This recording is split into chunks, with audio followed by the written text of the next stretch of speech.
बिस्मिल्लाहिर्रहमानिर्रहीम। अस्सलाम वालेकुम। Welcome to my YouTube channel novel reader साहब। कैसे हैं आप सब लोग? कैसे गुजर रहे हैं रोज़े? अपनी दुआओं में, इबादतों में मुझे और मेरी फैमिली को ज़रूर याद रखिएगा। आज हम जो नावल पढ़ रहे हैं वो मरियम अज़ीज़ का बहुत ही प्यारा खूबसूरत सा रोमांटिक नावल है, सहरा में खुशबू। बहुत प्यारी स्टोरी है। मैं ये स्टोरी आपको नहीं बताऊंगी, मेरे साथ साथ पढ़िए और सुनिए, आपको सारी स्टोरी समझ में लग जाएगी। बहुत प्यारा नावल है ये, सहरा में खुशबू बाय मरियम अज़ीज़। और जिन्होंने अभी तक मेरे चैनल को लाइक शेयर सब्सक्राइब नहीं किया, लेकिन जो सुनते भी हैं पढ़ते भी हैं, सब्सक्राइब नहीं किया, काइंडली काइंडली काइंडली वो ज़रूर सब्सक्राइब करें। चलिए स्टार्ट करते हैं। वो लाउंज में दाखिल हुई तो मकसूद अंकल के कमरे से ज़ोर ज़ोर से बोलने की आवाज़ें आ रही थी। वो कुछ परेशान होकर नेहा के करीब बैठ गई। तुम्हें क्या हुआ है? नेहा ने उसकी शक्ल देखकर पूछा। अंकल गुस्सा क्यों कर रहे हैं? ये गुस्सा नहीं, मामूल की डांट है जो शर्जील को पड़ रही है, नेहा कहकर दोबारा टीवी की तरफ मतवज्जा हो गई, जबकि वो इसके मुतमईन अंदाज पर हैरान हुई और फिर गहरा सांस लेकर खड़ी हो गई। कहाँ जा रही हो? नेहा ने उसे खड़े होते देखकर पूछा। अपने लिए चाय बनाने जा रही हूँ, आप पियेंगी? नेकी और पूछ पूछ, और हाँ, फ्रिज में देख लेना कबाब या समोसे होंगे, वो भी फ्राई कर लेना। वो सर हिलाकर रह गई। किचन में आकर उसने चाय के लिए पानी चढ़ाया, फिर कबाब तलने की तैयारी करने लगी। अभी उससे कबाब तलने के लिए तेल में डाले ही थे कि शर्जील किचन में दाखिल हुआ। हेलो कज़न, क्या हो रहा है? वो अपने ध्यान में थी, उसके ज़ोर से बोलने पर हिलकर रह गई। इसके यूं डरने पर वो कहका लगाकर हंस पड़ा। उफ तौबा, आपने तो मुझे डरा दिया। शर्जील ने बगौर उसकी उड़ी रंगत देखी। क्या मैं इतना डरावना हूँ कि खूबसूरत लड़की मुझे देखकर डर जाए? मैं आपकी शक्ल की नहीं, आपकी अचानक एंट्री की बात कर रही हूँ। तुम ये सब क्या कर रही हो? उसे चाय के साथ कबाब तलते देखकर वो पूछने लगा। चाय बना रही हूँ और कबाब फ्राई कर रही हूँ, उससे सादा सा जवाब दिया। तुम मेहमान हो, तुम क्यों कर रही हो? नेहा कहाँ है? तुम यहाँ क्या कर रहे हो? इससे पहले कि वो कोई जवाब देती नेहा खुद ही आ गई। रोमिया हमारे घर में मेहमान है, तुम्हारा काम है इसकी मेहमान नवाजी करो, उल्टा तुम मुझसे काम करवा रही हो। शर्जील के कहने की देर थी, नेहा की ज़बान से शरारे निकलने लगे। तुम्हें क्या तकलीफ है मैं काम करूँ या ना नहीं? और तुम्हें क्यों इसका इतना दर्द हो रहा है? वो अपनी मर्जी से काम कर रही है। अब ये मुझसे शिकायत कर दी तो 2 मिनट में घर से बाहर नजर आओगे। तुम सिर्फ अपनी फिक्र करो, सर पर बैठी हो हमारे। रोमिया ने निचला होंठ दांतों तले दबाया। अच्छा भला माहौल ख़राब हो गया। खाना खाने के बाद वो नेहा के साथ छत पर आ गई। नेहा की सहेली का फ़ोन आ गया तो वो नीचे चली गई। रोमिया कदरे फासले पर दीवार के पास जाकर खड़ी हुई और नीचे गली में देखने लगी। तभी उससे शर्जील को सीढ़ियां चढ़ते हुए देखा। उसने रुख मोड़े रखा। हाउ, वो उसके करीब आकर जोर से बोला तो वो मुड़कर इत्मीनान से देखने लगी। तुम डरी नहीं? मैंने आपको ऊपर आते देख लिया था। अच्छा। शर्जील ने मायूसी से उसे देखा। वो सर झुकाए अपने नाखूनों से खेल रही थी। तुम मुझसे नाराज हो? नहीं तो, वो यूं ही मसरूफ अंदाज में बोली। तो फिर कल से मुझसे बात क्यों नहीं कर रही? अब ये मत कहना कि मुझे गलतफहमी हुई है। उसके इनकार करने का मूड देखकर उससे फ़ौरन टोक दिया। कल आपने जिस तरह नेहा से बात की मुझे अच्छा नहीं लगा। तुम्हें देखा नहीं, बदतमीज़ी उससे शुरू की थी। लेकिन आपको यूँ तंज नहीं करना चाहिए था। उनकी शादी नहीं हो रही तो उसमें उनका क्या कसूर है? ये तो किस्मत की बात है, जब अल्लाह ताला का हुक्म होगा हो जाएगी। आप भाई होकर ऐसी बातें करेंगे तो ज़ाहिर सी बात है उन्हें बुरा लगेगा। शर्जील कुछ नहीं बोला था। आप नेहा से एक्सक्यूज़ कर लें, वो धीमी आवाज़ में कहकर पीछे हो गई। शर्जील नेहा की तरफ बढ़ गया। रोमिया नीचे आ गई। ये उसकी फूफा का घर था। मकसूद अंकल पेशे के एतबार से वकील थे। उनका उसका कज़न शर्जील एमए के बाद फारिग था, जिसकी वजह से अंकल से उसे अक्सर डांट पड़ती रहती थी। और नेहा उसकी कज़न 28 साल की थी, शक्ल सूरत की मुनासिब थी। बीए के बाद तालीम को खैरबाद कह दिया। पिछले 6 सालों से उसके रिश्ते की तलाश जारी थी, लेकिन कोई खातिरख्वाह नतीजा नहीं निकल सका था। रिश्ता ना होने की वजह से वो काफ़ी चिड़चिड़ी हो गई थी। उससे नेहा उससे 7 साल बड़ी थी, लेकिन रोमिया को उसे बाजी कहने की इजाज़त नहीं थी। उसकी अम्मी अपने वालिदैन की इकलौती बेटी थी, जबकि अब्बू की सिर्फ एक ही बहन थी, शाज़िया फूफो। नेहा के खुश्क रवैये के बावजूद वो उसे रिश्ते की वजह से यहाँ आती जाती थी। होश संभालते उससे खुद को फूफो और उनकी फैमिली के बहुत करीब पाया तो लाजमी बात है उनसियत तो होगी, लेकिन जवानी की दहलीज पर कदम रखते ही ये उनसियत कुछ ज़्यादा बढ़ गई जब उसका नाम शर्जील के साथ लिया जाने लगा। उन दोनों की बाकायदा मंगनी तो नहीं हुई थी, लेकिन बड़ों में ये बात तय थी, उन दोनों ने भी कभी बाकायदा एक दूसरे से पसंदीदगी का इजहार नहीं किया था, लेकिन एक दूसरे के जज्बात से आगाज ज़रूर थे। रोमिया की अम्मी का बस चलता तो एफए के बाद उसे शर्जील के संग रुखसत कर देती, लेकिन एक मसला नेहा का था। जब तक उसकी शादी नहीं होगी शर्जील की शादी का सवाल पैदा नहीं हो सकता था, और दूसरा मसला शर्जील की नौकरी का था। जब तक वो बरसरे रोजगार ना हो जाता शादी मुमकिन न थी। ये सब मसले अपनी जगह, लेकिन रोमिया अपने मुस्तकबिल की तरफ से मुतमिन थी। जल्दी या बदेर दुल्हन तो उसे शर्जील की ही बनना था। वो कमरे में दाखिल हुई तो खिताब फ़ोन पर बात कर रहे थे। वो एक नज़र उन पर डालकर ड्रेसिंग रूम में चली गई। जब चेंज करके वापस आई तो फ़ोन बंद हो चुका था और खिताब साहब सामने देखते हुए मुस्कुरा रहे थे। वो मुस्कुराती हुई ड्रेसिंग टेबल की तरफ बढ़ गई और लोशन उठाकर खिताब साहब के सामने बेड के दूसरे कोने पर बैठ गई। क्या बात है, बड़ा मुस्कुराया जा रहा है, लगता है किसी पुरानी सहेली का फ़ोन था। उनकी बात सुनकर खिताब साहब कहकहा लगाकर हंस पड़े। आप जेलस हो रही हैं बेगम साहिबा? उन्होंने गौर से शमा का चेहरा देखा। वैसे अगर मैं तुम्हें बता दूं कि मैं किससे बात कर रहा था, तुम वाकई खुश हो जाओगी। अच्छा, ऐसा कौन है? वो हैरत से उन्हें देखने लगी। मैं उमर से बात कर रहा था। पाँव पर मसाज करता उनका हाथ रुक गया था। कल वो पाकिस्तान आ रहा है। लोशन की बोतल पर उनके हाथ की गिरफ्त कमज़ोर हो गई और अगले ही पल बोतल नीचे गिरकर कारपेट पर गिर गई। उनकी आंखों की हैरत पहले बेयकीनी फिर आंसुओं में बदल गई। खिताब साहब ने उन्हें रोने से रोका रोका नहीं। काफ़ी देर बाद खामोशी में उनकी आवाज़ उभरी। खिताब, आप मुझसे मजाक तो नहीं कर रहे? शमा, उन्होंने कुछ नाराज़गी से उनका नाम लिया। मैं ऐसी बात मजाक में क्यों करूँगा जिसका ताल्लुक तुम्हारी सांसों से जुड़ा है? शमा सर झुकाकर होंठ चबाने लगी। मुझे अभी भी यकीन नहीं आ रहा वो वाकई आ रहा है 12 साल बाद। तो क्या उसकी नफरत ख़त्म हो गई? उससे हमें माफ़ कर दिया? वो सवालिया नज़रों से अपने शौहर को देखने लगी तो खिताब साहब ने उनका हाथ थाम कर उन्हें तसल्ली दी। शमा, कोई औलाद अपने माँ बाप से नफरत नहीं कर सकती है। और शमा ने जिस तरह शिकायती नज़रों से उन्हें देखा वो मुस्कुरा दिए।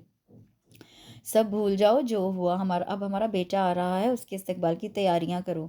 हाँ, मुझे अपने बेटे के इस्तकबाल के लिए उसके शायाने शान तैयारियां करना है। वो पुरजोश अंदाज में कहती हुई खड़ी हो गई।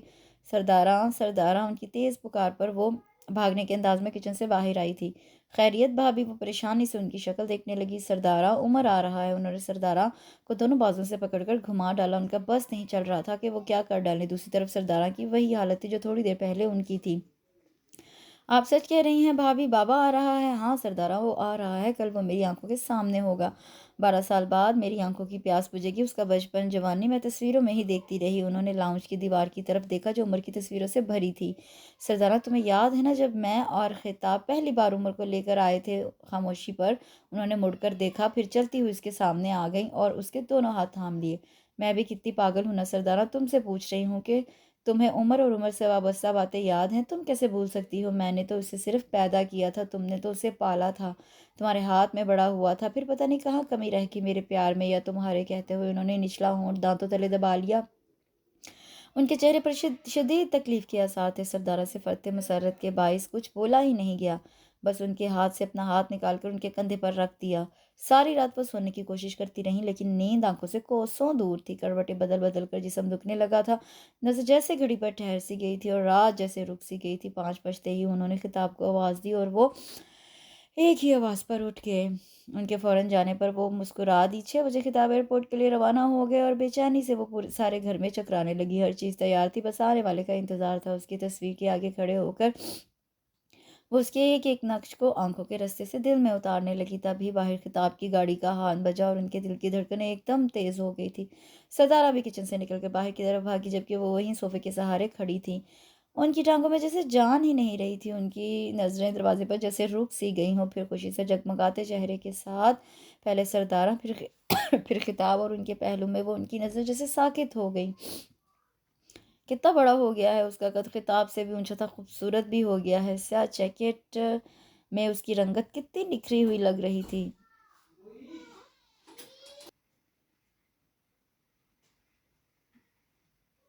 शमा, देखो मैं तुम्हारे बेटे को ले आया हूँ। खिताब उनके पहलू में आ खड़े हो गए जबकि वो उनके बिल्कुल सामने था, उनके इतने करीब कि वो उसे छू सकती थी। वो उसे साथ लगाकर उसका माथा चूमकर अपनी ममता की प्यास बुझाना चाहती थी लेकिन वो ऐसा कर नहीं सकी।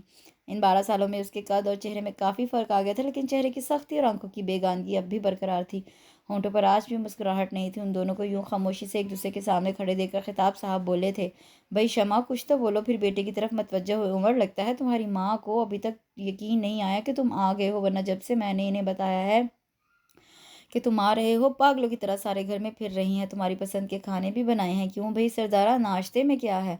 वो सरदारा की तरफ घूम गए। सब कुछ है भाई जी जो हमारे उमर बाबा को पसंद है। उनके मुखातिब करने पर उमर ने मुड़कर उसे देखा जो किचन की दरवाजे में खड़ी थी। पापा, मुझे भूख नहीं, मैंने जहाज़ में सैंडविच ले लिए थे। शमा ने उसकी आवाज़ के रोब को अच्छी तरह महसूस किया। कोई बात नहीं बेटा, मैंने तुम्हारे लिए इतना कुछ बनाया है, मेरी खातिर थोड़ा चख लो। सरदारा के कहने पर इसने खिताब साहब को देखा तो वो उसका बाजू थामकर ड्राइंग रूम की तरफ बढ़ने लगे। फिर पीछे मुड़कर साकत खड़ी शमा को देखा। आओ ना शमा, उन्होंने चौंक कर खिताब को देखा जो उमर के साथ ड्राइंग रूम में दाखिल हो रहे थे। उनकी आंखें यकायक आंसू से भर गई। बेगानगी की दीवार अभी तक कायम थी। वो डाइनिंग रूम में दाखिल हुई तो वो बैठ चुका था और सरदारा एक एक चीज़ उठाकर उसके आगे रख रही थी। वो खामोशी से जाकर खिताब के दाएं तरफ बैठ गई। उन्होंने महसूस किया वो सिर्फ उन्हीं से नहीं बल्कि किसी से भी बात नहीं कर रहा। खिताब भी थोड़ी थोड़ी देर बाद खुद ही उसे मुखातिब कर रहे थे। कुछ देर बाद वो माजरत करके खड़ा हो गया। खिताब साहब ने गहरा सांस लेकर शमा को देखा जो सर झुकाए आंसू जब्त करने में मसरूफ थी। खिताब ने उनके कंधे पर हाथ रखा तो वो डबडबाई नज़रों से उन्हें देखने लगी। आपने देखा खिताब, वो अब भी वैसा ही है। उसने अभी तक हमें माफ़ नहीं किया।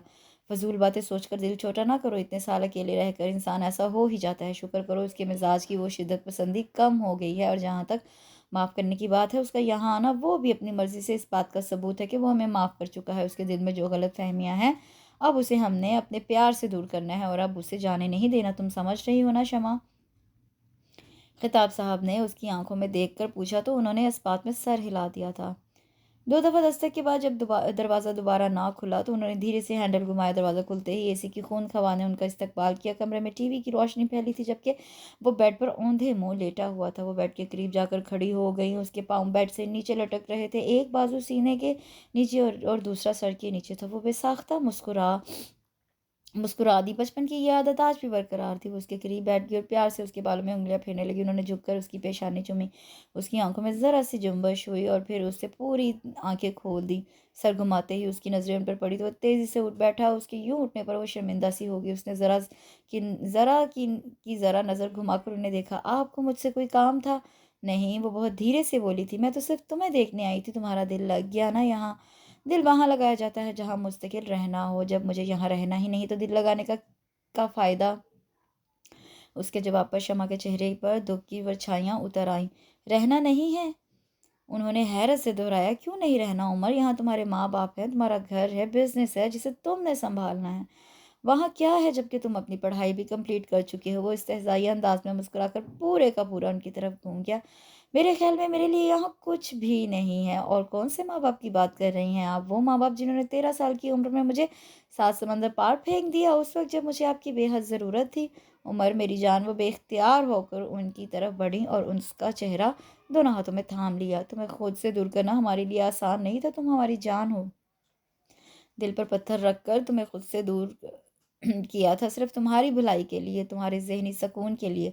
उनका इतना ही कहना था कि उसने झटके से उनका हाथ हटाकर पीछे किया। मतलब क्या है आपका? आप शुरू से ही मुझे ऐसे ट्रीट करती थी जैसे मैं पागल हूँ। और आखिर में सचमुच पागल ही बना दिया। उमर, वो तड़प कर रह गई।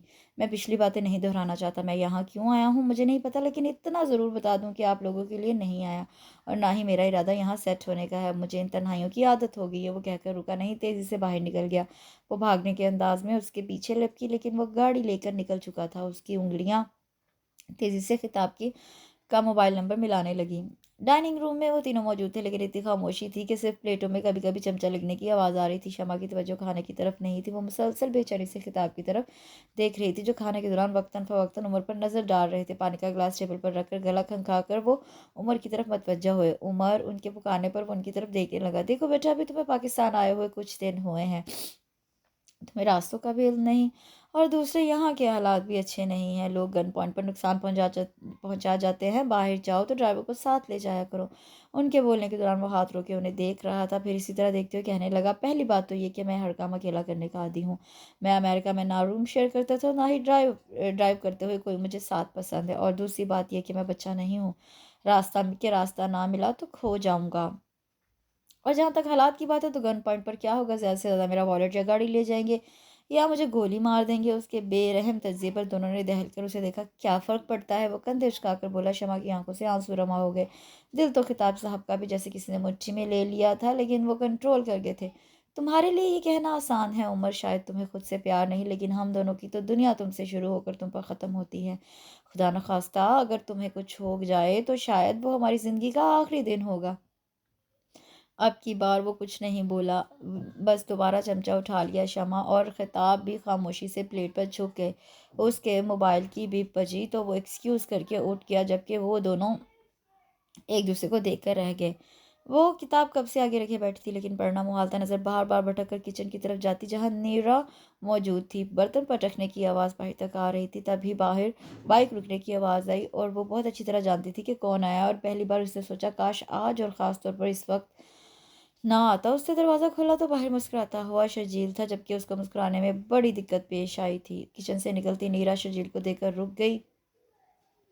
अस्सलाम वालेकुम ममानी, कैसी हैं आप? शर्जील के पूछने पर उन्होंने सिर्फ सर हिलाने पर इत्तेफाक किया और कमरे में चल गई, जबकि शर्जील हैरान होकर उन्हें देखने लगा। ममानी को क्या हुआ? कुछ नहीं, ऐसे ही इनकी तबीयत ठीक नहीं।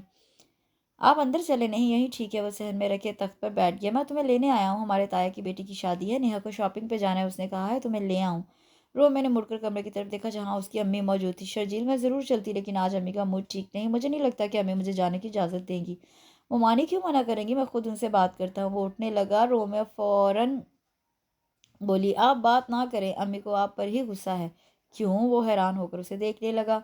आज मेरी क्लास फेलो आई थी अपने भाई का प्रपोजल लेके। व्हाट? शर्जील को झटका लगा। तुमने उसे बताया नहीं तुम इंगेज्ड हो? रोमियो ने सर झुका लिया। इससे पहले कि वो कोई जवाब देती, नीरा कमरे से बाहर निकल आई। शर्जील, मुझे तुमसे ज़रूरी बात करना है। देखो बेटा, तुम्हारी और रोमियो की बात तय है, ये सिर्फ हम जानते हैं, लोग नहीं।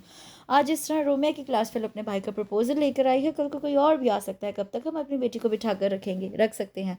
आज से कितने साल पहले भाई साहब और बाजी ने रिश्ता की बात की थी, उसके बाद से मुसलसल खामोशी है। कुछ देर और गुजरी तो हमें कुछ और सोचना होगा। नीरा ने दो टोक बात की और उनका जो मतलब था वो शर्जील की समझ पे आ गया था। वो कुछ कहे बगैर बाहर निकल गया। रोमिया ने शिकायती नज़रों से माँ को देखा। ये आपने अच्छा नहीं किया अम्मी। मैंने जो भी किया सोच समझ कर किया। अगर इसके बाद भी शर्जील ने कोई मस्बत कदम ना उठाया तो उसका जिम्मेदार वो खुद होगा। उसे अकेला आता देखकर नेहा के माथे पर बल पड़ गया। रोमिया नहीं आई। उसे मुंह से जवाब देने की बजाय सर नफी में हिलाया।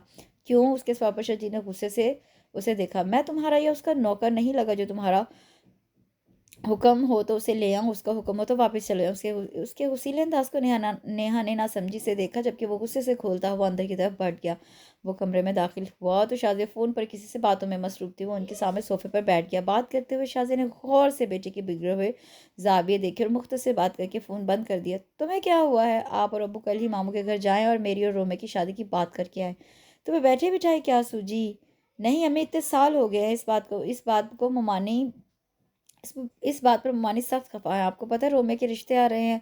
फिर उसने नीरा की नाराज़ होने वाली सारी बात बता दी। शाज़िया सोच में पड़ गई। अम्मी प्लीज़ आप अब्बू से बात करें। मैं ये नहीं कहता मेरी शादी कर दे अभी, लेकिन मेरी और रोमे की बाकायदा मंगनी कर दे, ताकि ना उन्हें कोई टेंशन हो ना मुझे। प्लीज़ अम्मी। उसके मुल्तजी अंदाज पर वो गहरा सांस लेकर बोली, ठीक है, मैं तुम्हारे अब्बू से बात करती हूँ।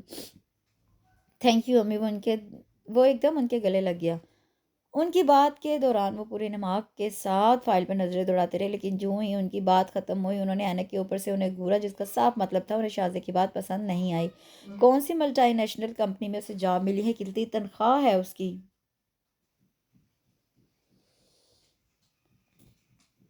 मकसूद साहब हसबत वक्त का गुस्से में आ गए। मेरी समझ में नहीं आ रहा कि तुमने और तुम्हारे बेटे ने क्या सोचकर ये बात की है। 10-15 लाख कमा लिए हैं क्या उसने? बहन के फर्ज से सुबह दोष हो गया है। मैं परवेज के सामने सवाल करूं तो किस बिना पर वो पूछेगा तुम्हारा बेटा करता क्या है? क्या जवाब दूंगा मैं? आपकी बात दुरुस्त है, मगर वहाँ नीरा बहुत परेशान है। रोमे के रिश्ते आ रहे हैं, वो कब तक टालती रहेगी उन्हें? मैं सिर्फ ये चाह रही हूँ कि शर्जील और रोमिया की बाकायदा मंगनी कर देते हैं। जल्द या बदेर अल्लाह ने चाहा तो शर्जील को नौकरी मिल ही जाएगी। फिर नेहा का मुनासिब रिश्ता मिलते ही हम शर्जील और नेहा की इकट्ठे शादी कर देंगे। शाज़े की बात पर मकसूद साहब चुप हो गए। अगले जुम्मे को सादगी से खानदान के अफराद जमा करके उन्होंने रोमिया और शर्जील की मंगनी कर दी। मोहल्ले में मिठाई बांटी गई तो सबको उनके रिश्ते का इल्म हो गया।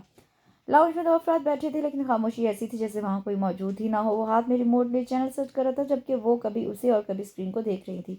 तभी दरवाज़ा खोलकर कोई अंदर दाखिल हुआ। अंदर दाखिल होने वाली हस्ती को देखकर शमा बेख्तियार मुस्कुराई थी, जबकि उमर उसे ऐसे देख रहा था जैसे उसे पहचानने की कोशिश कर रहा हो। यहाँ तक कि वो चलती ही लाउंज के दरमियान उमर के बिल्कुल सामने आकर खड़ी हो गई। हाय ब्रो, बड़े अफसोस की बात है, पहचाना नहीं मुझे? उमर एकदम खड़ा हुआ था। शनासाई का एहसास उसकी आंखों में चमकने लगा था। उसे देखकर मुस्कुराने लगा। शमा ने खुशगवार हैरत से उमर को देखा। जब से वो आया तो उन्होंने पहली बार उसको यूं मुस्कुराते हुए देखा था। शिजा, ये तुम हो? कितनी बड़ी हो गई हो? उसके कहने पर वो खिलखिलाकर हंस पड़ी। फिर वह शमा की तरफ मुड़ी। कैसी हैं आप आंटी? वो उनके गले लगी पूछ रही थी। मैं तो ठीक हूँ, तुम सुनाओ, अचानक कैसे आ गई? कल अम्मा को फ़ोन किया तो उन्होंने बताया कि ब्रो आया हुआ है, तो मुझसे एक पल भी वहाँ टिका नहीं गया। जो पहली बस मिली उसमें बैठकर आ गई। कहने के साथ उसने मुस्कुराती नज़रों से उमर को देखा, जो उसे देखकर खुश हो रहा था। और शमा को अफसोस हो रहा था कि उन्हें ये ख्याल पहले क्यों नहीं आया कि वो शीज़ा को बुलवा लें। अम्मा सरदारों को देखते वो भाग कर उनके गले लगे। मेरी तुमसे बात हुई थी, तुमने बताया नहीं कि तुम आ रही हो, बता देते तो सरप्राइज़ ना रहता। अब ये सब छोड़ें और मुझे कुछ खाने को दें, सख्त भूख लगी है। और ब्रो अमेरिका के बगैर उदास तो नहीं हुए। वो एक बार फिर उमर के सामने थी। कितना अच्छा लगता है ना जब घर के सब अफराद इकट्ठी हों और फिर खुश भी हों और उनके कहकों के साथ घर के दर और दीवार भी मुस्कुराएं, जैसे अब शिज़ा के आने से उन्हें महसूस हो रहा था। शिज़ा से उनका खून का रिश्ता नहीं था, वो सरदारा की बेटी थी और सरदारा खिताब की दूर पार की रिश्तेदार थी। माँ बाप के इंतकाल के बाद खिताब उसे यहाँ ले आए। उनकी शादी को 6 बरस गुजर चुके थे, लेकिन उनकी गोद सुनी थी। फिर अल्लाह ताला ने उनकी सुन ली। 7 साल बाद उनके घर उम्र पैदा हुआ। उमर की पैदाइश के बाद वो बीमार हो गई। तब ये सरदारा ही थी जिसकी वजह से वो उमर की तरफ से बेफिक्र हो गई थी। उमर 1 साल का था जब उन्होंने सरदारा की शादी करा दी, लेकिन पता नहीं उसकी किस्मत में क्या लिखा था। 3 साल बाद वो बेडकी की चादर ओढ़ कर 1 साल की बच्ची के साथ फिर उनके घर आ गई। लेकिन सरदारा के आने से उन्हें अजीब सा सुकून मिला था, क्योंकि उम्र की वजह से वो बहुत परेशान थी। 4 साल की उम्र में उसकी तबीयत में अजीब जारहानापन था। स्कूल जाते हुए उसे थोड़ा ही अरसा गुजरा था, लेकिन उसकी शिकायतें आना शुरू हो गई थी। आज फलां बच्चे को मारा, आज फलां की किताबें फाड़ दी। घर में भी उसकी यही कैफियत थी और जो जो वक्त गुजरता जा रहा था उसका जारहानापन बढ़ता जा रहा था। हालांकि वो और खिताब हर मुमकिन तरीके से उसकी हर बात पूरी करने की कोशिश करते थे। शायद यही बात उसकी जारहाना तबीयत में मज़ीद तक़वियत पहुंचाती थी। उमर 5वीं क्लास में था जब उन्होंने सोचा अपनी फैमिली को बढ़ाया जाए। अपनी इस ख्वाहिश का इजहार उन्होंने उमर से कर दिया। उमर, तुम्हें बहन अच्छी लगती है या भाई? वो जूस पी रहा था, ग्लास टेबल पर रखकर उन्हें देखने लगा। आप क्यों पूछ रही हैं? वो मुस्कुराकर बोली, क्योंकि मैं और तुम्हारे पापा सोच रहे हैं कि तुम अकेले हो, तुम्हारा कोई भाई या बहन भी होना चाहिए। मुझे कोई भाई बहन नहीं चाहिए। उसके संजीदा और दो टोक अंदाज पर उनकी मुस्कुराहट सिकुड़ गई थी। लेकिन बेटा, भाई बहन की ज़रूरत तो सबको होती है। वो आपके दोस्त, आपके साथी होते हैं।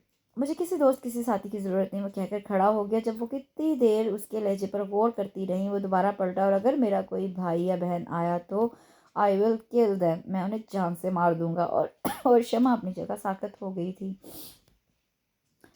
खताब साहब ने बेयकीनी से अपनी बीवी को देखा। उमर ने ऐसा कहा, उन्हें अब भी यकीन नहीं आ रहा था कि 10 साल का बच्चा इतनी बड़ी बात कह सकता है। शमा ने कोई जवाब नहीं दिया, वो बस रोए जा रही थी। वो उठकर उनके करीब आ गए। तुम रो नहीं शमा, उमर अभी बच्चा है, तुम जानती हो वो दूसरे बच्चों की निस्बत मुख्तलिफ है। उससे जज्बात में आकर ऐसी बात कह दी। जब अपने बहन भाई देखेगा तो खुद बहुत ठीक हो जाएगा। शमा ने रोते हुए सर नफ़ी में हिलाया। खिताब, जो चीज़ उसने मैंने उसकी आंखों में देखी और महसूस की है ना, वो आपने नहीं देखी। खिताब साहब कुछ देर उन्हें देखते रहे, फिर कमरे से बाहर निकल गए। उनका रुख उमर के कमरे की तरफ था। जब वो कमरे में दाखिल हुए तो कंप्यूटर पर गेम खेल रहा था। वो स्क्रीन देखने लगे। थोड़ी देर बाद उन्होंने झुरझुरी ली। इतना पुरतशद्दुद गेम था, वो हर चीज़ को तोड़ता जा रहा था। उन्होंने बेसाख्ता उसे जोर से आवाज़ दी। रिमोट पर चलती उसकी उंगलियां थम गईं। उसने गर्दन घुमाकर उन्हें देखा तो वो मुस्कुराते हुए उसके करीब आकर बैठ गई। क्या हो रहा है? गेम खेल रहा हूँ, वो सीटी बदलते हुए बोला। पढ़ाई कैसी जा रही है? गुड, वो मुख्तसर सा जवाब देकर दोबारा टीवी की तरफ मतवजा हो गया। उमर, आपने अपनी मम्मा से कहा आपको भाई या बहन नहीं चाहिए, क्या आप अपने पापा से शेयर करो कि आपने ऐसा क्यों कहा? उमर ने उनकी तरफ देखा और फिर सर झुका लिया जैसे कुछ सोच रहा हो। खताब साहब ने उमर उसके कंधे पर हाथ रखकर उसे बोलने का हौसला दिया।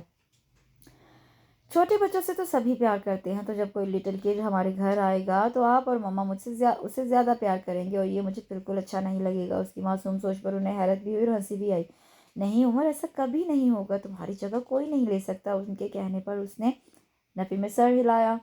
मेरा एक फ्रेंड था बहरोज़, उसकी मम्मी भी उसकी बहन लेने गई। उसकी बहन तो आ गई, लेकिन मम्मी नहीं आई। उसके पापा उसकी नई मम्मी और नए बहन भाई ले आए। उसके पापा उससे बिल्कुल प्यार नहीं करते। और फिर एक दिन वो भी अपनी मम्मी के पास चला गया। उसकी आवाज़ भारी हुई तो वो खामोश हो गया, जबकि खिताब साहब साकत बैठे थे। उमर की हसास तबीयत क्या सोच रही थी उनकी समझ में नहीं आ रहा था। मुझे ऐसे बहन भाई नहीं चाहिए जिनकी वजह से मेरी मम्मा मुझसे दूर हो जाए या आप मुझे प्यार ना करें। उमर, ऐसा नहीं होगा। उन्होंने उसे पिचकारना चाहा, लेकिन उसने उनके हाथ हटा दिए। मुझे ना कोई दोस्त चाहिए ना कोई बहन भाई, सुना आपने? वो कहकर कमरे से बाहर निकल गया। और कितनी ही देर वो दरवाजे को देखते रहे, फिर थके हुए अंदाज में अपने कमरे की तरफ बढ़ने लगे।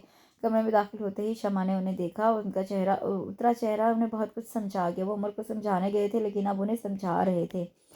शमा, वो बहुत सेंसिटिव है। मैंने तुम्हें उसके दोस्त के बारे में बताया था ना, उसने उसके फादर के बिहेवियर और उसकी मौत का काफ़ी असर लिया है। वैसे भी शमा, डॉक्टर ने तुम्हें किसी भी किस्म का रिस्क लेने से मना किया है। तुम्हारी जान को भी खतरा है। हो सकता है हो सकता है हमारी फैमिली कंप्लीट है, मैं, तुम, उमर, और हमें क्या चाहिए, उन्होंने उनकी आंखों में देखकर कहा, और एक बार फिर वो खामोश हो गई। उमर और शीज़ा एक साथ अंदर दाखिल हुए। उमर के हाथ में सफ़ेद फर वाला पपी था। अरे ये किसका है भाई? शमा ने मुस्कुराते हुए इस पपी को देखा जिसे उमर गोद में लिए सहला रहा था। आंटी, ये हमें रास्ते में मिला है, शीज़ा ने जवाब दिया। बेटा, यूं किसी की कोई चीज़ नहीं उठा लेते, वहाँ आसपास किसी से पूछना था। शीज़ा ने अब जवाब देने की बजाय उमर को देखा जो बड़े मगर अंदाज में पपी से खेलने में मसरूफ था। उमर, बेटा मामा कुछ पूछ रही हैं। खिताब साहब के कहने पर इसे सर ठाकुर ने देखा। मुझे ये बहुत अच्छा लगा पापा, मैं अब इसे अपने पास रखूंगा, अगर कोई लेने भी आया तो मैं नहीं दूंगा। चलो शीज़ा। शीज़ा को उठने का कहकर वो लॉन में निकल गया। उन दोनों के बाहर निकलते ही शमा ने नाराज़ी से खिताब साहब को दिखा। खिताब, आपने उमर को मना क्यों नहीं किया? पता नहीं किसका पपी है, ये गलियों में घूमने वाला कोई पालतू नहीं, बाहर से मंगवाया हुआ लगता है, जाहिर है किसी का होगा और अब ना मिलने पर वो लोग परेशान हो रहे होंगे। शमा, एक तो तुम बहुत जल्द छोटी छोटी बातों पर परेशान हो जाती हो, तुमने देखा नहीं उमर उसके साथ कितना खुश लग रहा है। अव्वल तो कोई नहीं आता, अगर आया भी तो हम ये पपी खरीद लेंगे। इस पपी की कीमत मेरे बेटे की खुशी से ज़्यादा तो नहीं होगी। शमा उन्हें देख कर रह गई। उमर की खुशी के लिए पता नहीं उन्हें क्या क्या कुर्बान करना होगा। वो एक पार्टी में जाने के लिए तैयार हो रहे थे कि चौकीदार ने किसी के आने की इतला दी। खिताब साहब के पीछे पीछे वो भी लाउंज में आ गई। वहाँ एक मुअज़्ज़ज़ आदमी और एक बच्चा जो उसी की हम उसी जो जो उम्र का ही हम उम्र लग रहा था बैठे थे। खिताब साहब उसे आदमी से हाथ मिलाकर सामने सोफे पर बैठ गए। सॉरी, मैंने आपको पहचाना नहीं। खिताब साहब माजरत खा अंदाज में सामने बैठे शख्स को देखने लगी। जी, आप मुझे नहीं जानते, मेरा नाम सफ्तर भट्टी है, मैं इस लेन में बंगला नंबर 08 में रहता हूँ। 3 दिन पहले हमारा पपी गुम हो गया था। हमारे चौकीदार ने बताया कि उसने हमारे पपी को आपकी बेटी के पास देखा है। ये मेरा बेटा अब्दुल्ला, इसे जानवर पालने का बहुत शौक है। उसकी जिद पर हमने अमेरिका से वो पपी इम्पोर्ट किया था, उन्होंने तफसील से बताया। देखिए सफदर साहब, बात ऐसी है कि आपका पपी वाकई वाकई बहुत खूबसूरत है, हमारी बेटी को भी वो बहुत पसंद आया, हम वो पपी आपसे ख़रीदना चाहते हैं। सामने बैठे बच्चे ने मुस्तरब अंदाज में अपने बाप को देखा, जबकि बाप के माथे पर बल पड़ गए थे। लेकिन उसे बेचने का हमारा कोई इरादा नहीं है, हम उसकी दुगनी कीमत देने को तैयार हैं। मैं आपसे एक बार कह चुका हूँ, मैं उसे नहीं बेचूंगा। आप खामखा इसरार मत करें, आप हमारा पपी वापस कर दें, आपकी मेहरबानी होगी।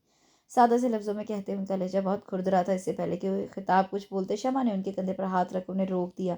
मैं उसे लाती हूँ, शमा कहकर उमर के कमरे की तरफ बढ़ गई। दरवाजे के सामने खड़े होकर उन्होंने गहरा सांस लिया और हैंडल घुमाकर दरवाज़ा खोल दिया। उमर और शीज़ा पपी के साथ खेल रहे थे। वो दिक्कत से मुस्कुराई। उमर, बाहर उसके ऑनर आए हैं। उमर की हंसी सिकुड़ गई थी। पपी पर उसकी गिरफ्त सख्त हो गई।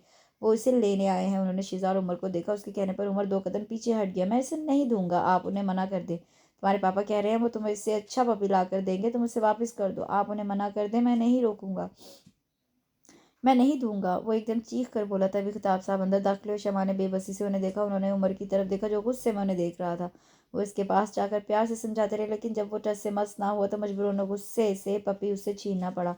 वो तो पपी लेकर चले गए, लेकिन शिजा और शमा के लिए उसे संभालना मुश्किल हो गया। मिनटों में उसने कमरा उलट पलट कर रख दिया। आखिर में उसने खुद को बाथरूम में बंद कर लिया। वो कितनी देर तक दरवाज़ा बजाती रही, यहाँ तक कि उनकी हथेलियाँ सुरख हो गई। इतवार की वजह से वो सुबह देर तक सोते रहे। सुबह 10 बजे बात लेकर जब वो बाहर आई तो उन्हें खुशगवार हैरत हुई। उमर ना सिर्फ कमरे से बाहर था, बल्कि खुशगवार मूड में शीज़ा और शमा के साथ नाश्ता कर रहा था। वो हैरान होते हुए उनकी तरफ बढ़े। गुड मॉर्निंग पापा। वेरी गुड मॉर्निंग मेरी जान, वो बेहद खुश होकर बोले। मैंने रज़ा से बात की है, 2-3 दिन में आपके लिए बहुत अच्छा पपी ला देगा। इट्स ओके पापा। उसने मुस्कुराकर उन्हें देखा और ग्लास में बचे जूस का बड़ा सा घूंट लिया। ओके पापा, मैं प्लेग्राउंड जा रहा हूँ। वो अपना बल्ला उठाकर बाहर निकल गया। आफ्ताब साहब ने मुस्कुराकर शमा को देखा। तभी सरदारा अंदर दाखिल हुई, जिसका चेहरा मामूल से ज़्यादा संजीदा था। वो उनके सामने आकर खड़ी हो गई। मैं मार्केट तक गई थी, रास्ते में कोच नंबर 08 के आगे रश देखा तो रुक गई। पता चला कल उनके पपी का किसी ने गला काट कर मार दिया है। क्या उन्होंने देखा किसने उसे मारा है? शमा ने जब पूछा तो उनकी आवाज़ कांप रही थी। नहीं, लेकिन पर उन दोनों की सांसें रुकी। मैंने कल बाबा को रात को बाहर से आते देखा था, उनके हाथ और कपड़ों पर खून लगा था। सरदारा कुछ देर बुत बने दोनों मियाँ बीवी को देखती रही, फिर लाउंज से बाहर निकल गई। ऐसा कब तक चलेगा? खिताब गुस्सा अपनी जगह, लेकिन इतनी सफा कि एक मासूम जानवर को मार दिया, कल को वो किसी इंसान को भी मार सकता है। ओ मेरे खुदा, उन्होंने सर पकड़ लिया, जबकि खिताब साहब पुरसोच अंदाज में टेबल की सतह घूर रहे थे। मैं किसी साइकेट्रिस्ट से बात करता हूँ। वो कुर्सी धकेल कर खड़े हो गए। इस वाक़े के बाद उन्होंने उमर पर ज़्यादा तवज्जो देना शुरू कर दी। उमर के पिक एंड ड्रॉप की ज़िम्मेदारी खिताब साहब ने ले ली और घर में शमा और सरदारा हर वक्त साहिब की तरह उसके साथ रहते। खिताब साहब ने उसे पपी भी मंगवा दिया। 1 साल आराम से गुजर गया। मैट्रिक में उसने अच्छे ग्रेड के साथ पास किया तो उसकी फरमाइश पर खिताब साहब ने उसे बाइक लेकर दे दी। जब वो कदरे मुतमिन होने लगे थे तो हादसा हो गया। वो सरदारा के साथ शॉपिंग के लिए गई हुई थी, अभी आधे रास्ते में थी जब उन्हें खिताब का फ़ोन आया, उन्होंने फ़ौरन उन्हें घर आने को कहा था। उनकी परेशान आवाज़ सुनकर उनका दिल सिकुड़ गया। उन्हें लगा कुछ बहुत बुरा हो गया है। वो धड़कते दिल के साथ घर दाखिल हुईं। लाउंज में दाखिल होते ही उनकी नज़र खिताब और उमर पर पड़ी। उन्हें सही सलामत देखकर उन्होंने गहरा सांस लिया, लेकिन ये इत्मीनान आर्जी था। उमर की हालत काबिल इत्मीनान नहीं थी। उसकी शर्ट के बटन टूटे हुए थे, शर्ट के दामन पर खून के धब्बे नजर आ रहे थे, बाल बिखरे थे, जबकि चेहरे पर भी जा बजा खराशें पड़ी हुई थी। वो बेख्तियार उमर की तरफ बढ़ी। उमर, मेरी जान, ये क्या हुआ? उसके जख्म छूते ही उनकी आंखों से आंसू रवां हो गए। मत बहाओ आंसू, इसके लिए ये इस काबिल नहीं कि इसे हमदर्दी की जाए। दरिंदगी और सफाकी की कोई हद होती है। तुम्हें पता है उसने आज क्या किया?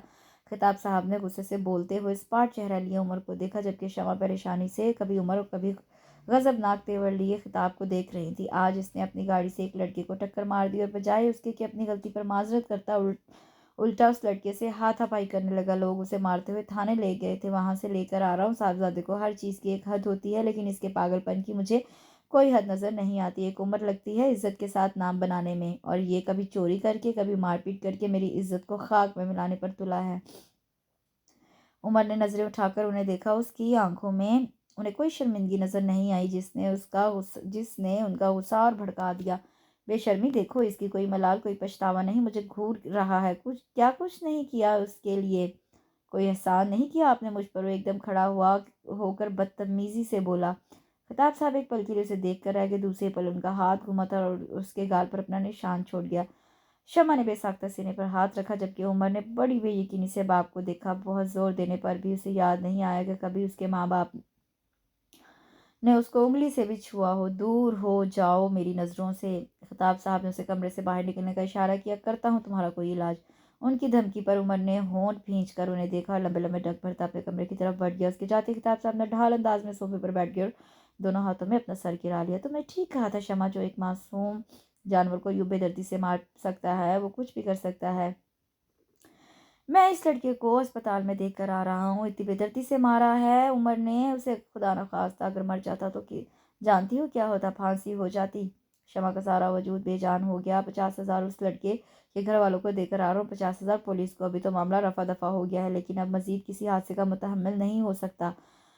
वो मोबाइल पर कोई नंबर डायल करने लगे, जिसमें माहिर नफ्सियात के पास उमर का इलाज चल रहा था। उसने खिताब को मशवरा दिया कि कुछ अर्सा के लिए उमर को खुद से दूर भेज दे। पहले तो खिताब साहब ने इस बात पर गौर नहीं किया, लेकिन पपी की मौत और फिर इस लड़के पर जानलेवा हमले ने उन्हें बहुत कुछ सोचने पर मजबूर कर दिया। अमेरिका में उनके एक बेऔलाद दोस्त थे। खिताब साहब ने उन्हें अपनी मजबूरी सुनाई तो उन्होंने खुशी खुशी उमर की जिम्मेदारी कबूल कर ली, जबकि उमर के जाने का सुनकर शमा हत्थे से उखड़ गई। जिस औलाद की खातिर उन्होंने दोबारा अपनी गोद हरी नहीं होने दी, उसे खुद से दूर करना उन्हें गवारा नहीं था। लेकिन खिताब साहब ने उन्हें माजी में उमर की गलती और मुस्तकबिल में उसका अंजाम समझाकर राजी कर ही लिया था। कल उमर की फ्लाइट थी और शमा को यूँ लग रहा था जैसे कल उमर नहीं, उनकी रूह उनसे जुदा हो रही है। वो आंखें बंद किए बेड ग्राउंड से टेक लगाए उमर के बारे में सोच रही थी, जब दरवाज़ा खुलने की आवाज़ पर उन्होंने आंखें खोलकर सामने देखा।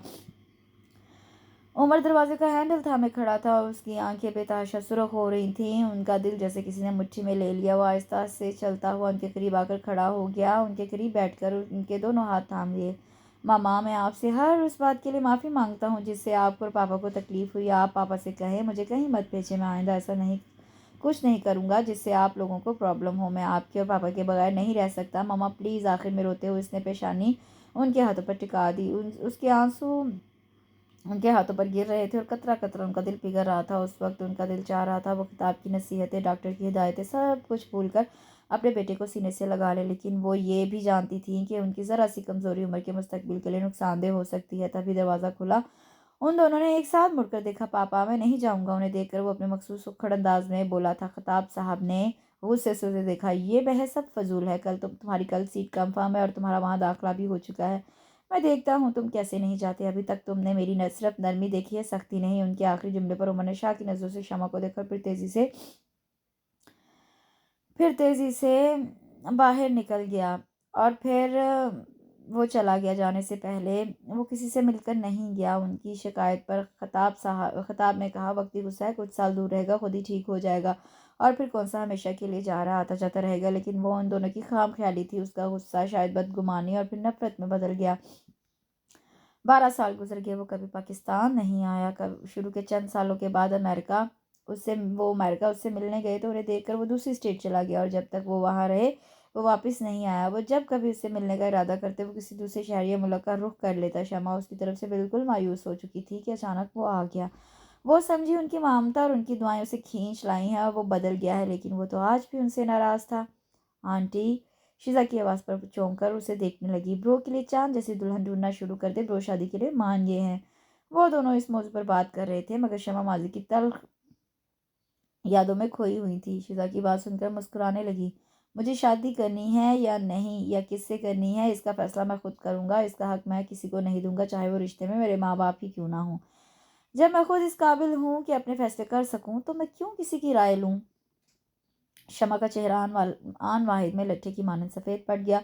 उन पर एक नज़र डालकर वो बाहर निकल गया। शीज़ा ताज्जुब से शमा को देखने लगी। ये तुम मुझे कहाँ ले आई हो? तुम्हें मालूम है मुझे पब्लिक प्लेसेस से सख्त न उलझन होती है। हुजूम को देखकर उसने शीज़ा से कहा, अगर आप अमेरिका से मेरे लिए कुछ ले आते तो मैं क्यों आपको यहाँ लाती? अब जल्दी से जेब ढीली करें, मुझे बहुत सारी शॉपिंग करना है।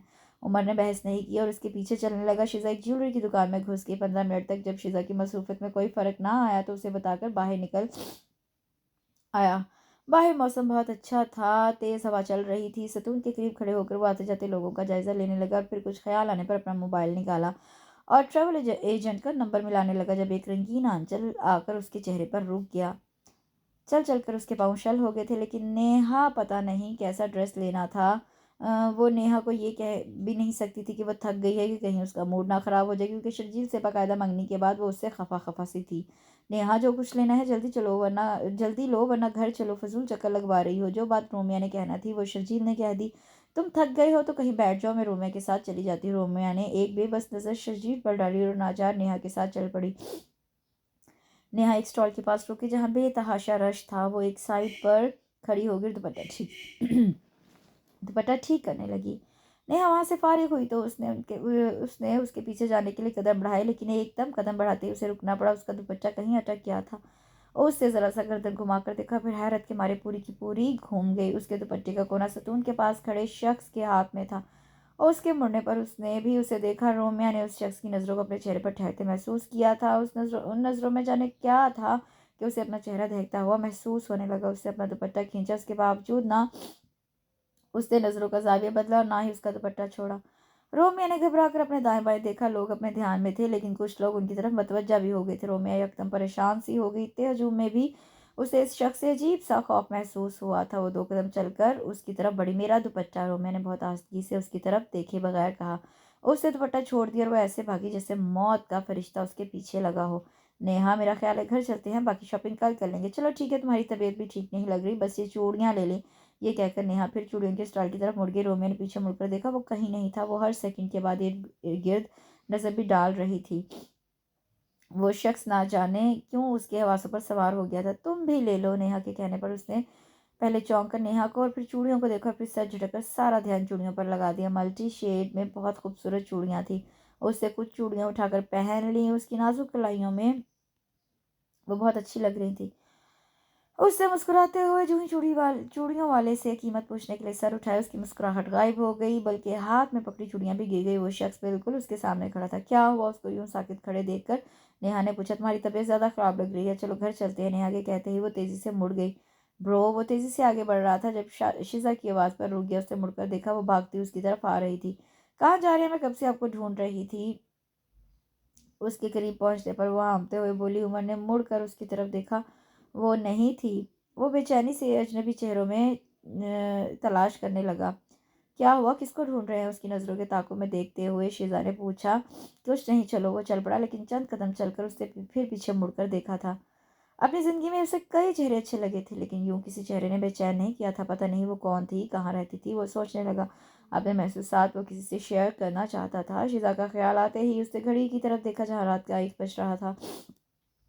उसे बताने का इरादा सुबह तक मुलतवी कर के वो खिड़की के पास जाकर खड़ा हो गया। सारा दिन अंधेरे में डूबा रहा, कहीं कहीं बल्ब की रोशनी थी। मुझे उसे ढूंढना होगा। उसने खिड़की के पट पर मजबूती से हाथ जमाए हुए थे। मुझे उसे हासिल करना है हर सूरत। बहुत सालों बाद पहला सा जुनून उसके अंदर कहीं आ गया था। अगली ही सुबह वो मौजूद थी। इतने दिनों से आपने क्या तरीका इख्तियार किया? वह सुबह निकल जाते हैं, रात को देर से आते हैं। मैं एक लड़की को ढूंढ रहा हूँ। ओह, ज़रा वजाहत करेंगे, ये लड़की कौन है?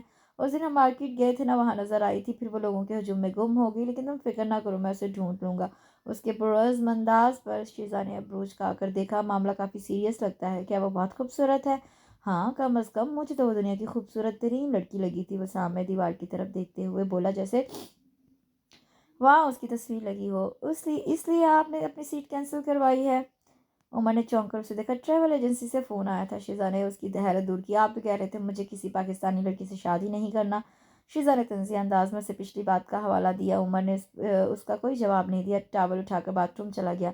मैं अंकल आंटी को बताऊं? जब वो बाहर आए तो शीज़ा ने पूछा। उमर के माथे पर बल पड़ गए थे। ये मेरा ज़ाती मामला है, उनसे डिस्कस करना मैं ज़रूरी नहीं समझता। ब्रो, वो आपके मम्मा पापा हैं, आपसे प्यार करते हैं, आपकी शादी उनकी कितनी बड़ी ख्वाहिश है। प्लीज़ शिज़ा, मैं इस टॉपिक को रहने दो, मैं पहले बहुत परेशान हूँ। पता नहीं वो कब मिलेगी और कितना इंतज़ार करना होगा। उसने सख्ती से शिज़ा की बात काट दी। उमर, वो आंखें बंद किए उसके सब्र में गुम था कि क्षमा की आवाज़ पर उसने आंखें खोलकर उन्हें देखा। वो कहीं जाने के लिए तैयार लग रही थी। तुम्हारे पापा के फ्रेंड की बेटी की शादी है, मैं और खिताब चाह रहे हैं, तुम भी हमारे साथ चलो। आप जानती हैं मुझे फंक्शंस और ख़ास तौर पर शादी के फंक्शन बिल्कुल पसंद नहीं। उसके रूखे लहजे पर एक पल के लिए वो चुप हो गई। हाँ जानती हूँ, लेकिन तुम इतने अरसे बाद आए हो तो सब तुमसे मिलना चाह रहे हैं, इसीलिए इसी बहाने मुलाकात भी हो जाएगी तुम्हारी सबसे। उन्होंने ज़रा ठहर कर फिर कहा, अगर तुम चलोगे तो मुझे अच्छा लगेगा। उमर ने नज़र उठाकर उन्हें देखा। वो बड़ी आस से उसे देख रही थी। वो जाना तो नहीं चाहता था, लेकिन पता नहीं कैसे वो जाने के लिए तैयार हो गया। मैं तैयार होकर आता हूँ। शमा कितनी देर हैरत से वहाँ खड़ी रही। कितने सालों बाद वो पाकिस्तानी शादी की तकरीब, खास तौर पर मेहंदी की तकरीब में शिरकत कर रहा था। हर तरफ महकते रंगीन आंचल थे, फिजा में मौसीकी का शोर था। खताब साहब और शमा ने उसे साथ अंदर आने को कहा, लेकिन वो शाम आने से बाहर आ गया। बाहर निकल कर बिला सोचे समझे एक तरफ चलने लगा। सामने एक रहायशी इमारत नजर आई। वो अपने धुन में अंदर दाखिल हो गया। वो लंबा कॉरिडोर था। अचानक उसे एहसास हुआ कि वो बिला इजाजत अंदर आ गया। वो पलटने ही वाला था जब चूड़ियों की आवाज़ सुनाई दी। गैर इरादी तौर पर मुड़ा और मुड़ते ही जैसे साकत हो गया। वो ख्याल बिल्कुल हकीकत के रूप में उसके सामने था। ऑरेंज और पीले रंग के फ्रॉक पजामे के साथ ढेरों हमरंग चूड़ियां पहने वो आईने के सामने खड़ी चोटी बना रही थी। उमर की तरफ उसकी पुश्त थी। वो बेखुद सा होकर उसकी तरफ बढ़ने लगा। परांदे को गिरा लगाकर जो ही उसने आईने में खुद को देखा, सामने नजर आता अक्स उसे साकत कर गया। वो उसके करीब आ रहा था। उसकी आंखों की हैरत एकदम डर में बदल गई।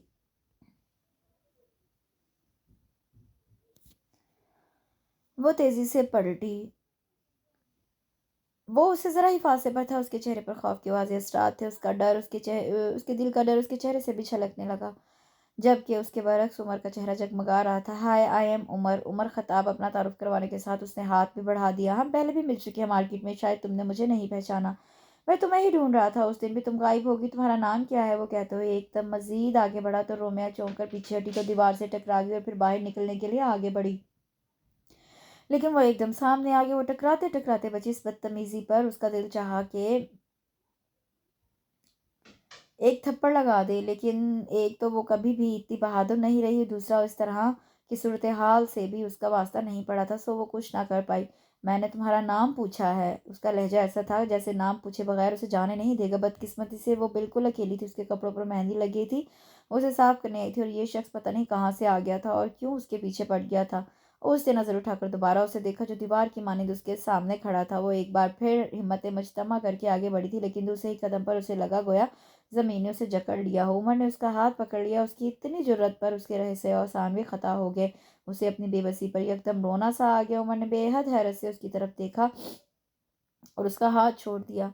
वो ऐसे वहाँ से भागी जैसे अगर थोड़ी देर मज़ीद वहाँ खड़ी रही तो क़यामत आ जाएगी। उमर कितनी देर उस रास्ते को देखता रहा जहाँ से वो गई थी। फिर यकदम शामियाने की तरफ भागा। अंदर रौनक अरूज पर थी। वो मतलाशी नज़रों से एक एक चेहरे को देखने लगा और फिर वो उसे नज़र आ गई। वो किसी लड़के के साथ हवास पाख्ता खड़ी थी। उसके करीब खड़े लड़के को देखकर उसके माथे पर बल पड़ गए। वो उनकी तरफ बढ़ने ही लगा था, किताब साहब की पुकार पर रुक गया। उमर, इधर आओ, मैं तुम्हें अपने दोस्तों से मिलवाऊँ। उससे दोबारा पीछे मुड़कर देखा। वो एक बार फिर गायब हो चुकी थी, जबकि वो लड़का वहीं मौजूद था। वो होंठ भींच कर रह गया। पापा, आप इस लड़के को जानते हैं? खिताब साहब ने कुछ हैरान होकर सामने देखा। कुछ देर तक देखने के बाद उन्होंने इसे पहचान लिया। हाँ, ये हमारी कंपनी के लीगल एडवाइज़र मकसूद साहब का बेटा है। पापा, मैं थक गया हूँ, घर जाना चाहता हूँ। काफ़ी देर तक वो उसे दोबारा नजर ना आई तो उसने किताब साहब से कहा। अब उसके वहाँ रहने ठहरने का कोई जवाब नहीं रहा था। पापा, मैं मकसूद साहब की बेटी से शादी करना चाहता हूँ, आप उनके घर जाए, मेरा रिश्ता लेकर। किताब साहब हैरान होकर उसे देखने लगे। लेकिन बेटा क्या आप उन लोगों को जानते हैं? जानता तो नहीं हूँ, लेकिन मुझे शादी उसी लड़की से करना है। इससे पहले खिताब कुछ कहते शमा बोल पड़ी, ठीक है, हम कल ही उनकी तरफ चले जाएँगे। उमर ने बेसाख्ता शमा की तरफ देखा और मज़ीद कोई बात किए बगैर उठ गया। उसके जाते ही शमा खिताब साहब की तरफ मुड़ी। खिताब, हम बात पक्की होते ही शादी भी जल्द कर देंगे। अरे बाबा आराम से, पहले लड़की तो देख लो। खिताब साहब उनके जज्बातीपन पर हंस पड़े। वो जैसी भी होगी मुझे पसंद होगी, मेरे लिए बस इतना काफ़ी है कि उमर शादी के बाद रहने लगेगा, हमें छोड़कर नहीं जाएगा। खिताब साहब शमा की कैफियत समझ सकते थे।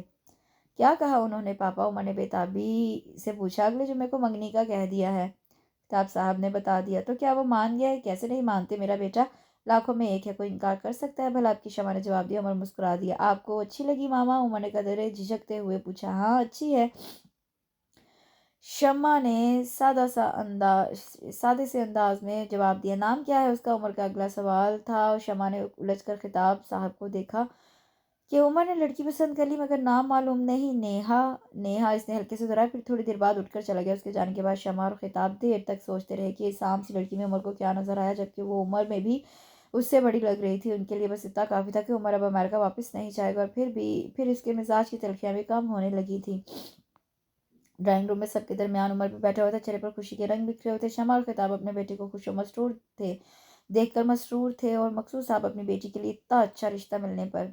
उमर की तो खैर पसंद थी, मगर खिताब साहब ने भी स्टेटस का फ़र्क नहीं देखा, ना दोनों की उम्रों का और ना ही होने वाली बहू की आम सूरत की परवाह की। उन्हें सिर्फ अपने बेटे की खुशी दरकार थी। सब हल्की फुल्की बातों में मसरूफ थे। जब शाजिया ने शर्जील को आवाज़ दी, शर्जील रोमिया से खूब कोल्ड ड्रिंक ले आई। थोड़ी देर बाद रोमिया खुद ही ट्राली घसीटती अंदर आई। उसके सलाम करने पर सबकी नज़रें उसकी तरफ उठी थी।